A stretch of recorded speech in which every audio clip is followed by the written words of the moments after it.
Wanted to make a little impromptu video here while I'm sitting at the airport waiting to board my flight to Miami en route to Costa Rica.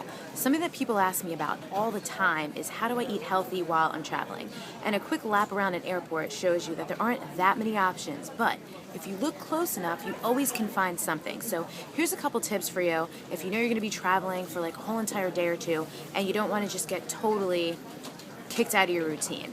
Number one is to pre-pack some healthy snacks for yourself, whether it's some fruit or some nuts or something like that. I'm not a big fan of bars anymore, but if you have to go that route, I'd prefer that than getting like a crappy sandwich or Auntie Anne's pretzel at the airport. Number two is make sure you're hydrated. Eat a really good breakfast, depending on what time your flight leaves. Make sure you eat really well leading up to your flight so that you already feel good, get a really great night's sleep, so that while you're traveling, you're not going to be feeling a lack of energy, which is going to mean you're just going to grab whatever crappy food you can get your hands on just because it's right there.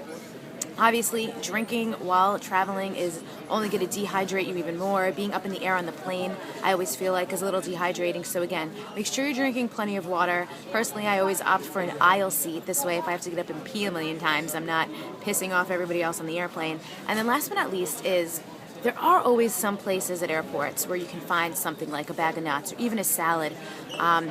Maybe sometimes you get a sandwich and you throw away the bread or half the bread or something like that.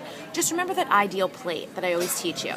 Half your plate should be greens or vegetables. The other half should be a portion of lean protein and then like 5 to 10 bites of starch. Knowing that and using that as your guide point, you'll always be able to find something at any airport. Even if it's Chinese food at the Panda Express, you might have to ask them 25 times like I did last time to not put any rice or noodles or anything else, and you can just get meat and vegetables. But if you look for it and you know what you're looking for, you can always find something. So if you have any specific questions to what to eat while traveling or finding gems at the airport, or you want to give us your own tips, go ahead and leave a comment below the video. Thanks.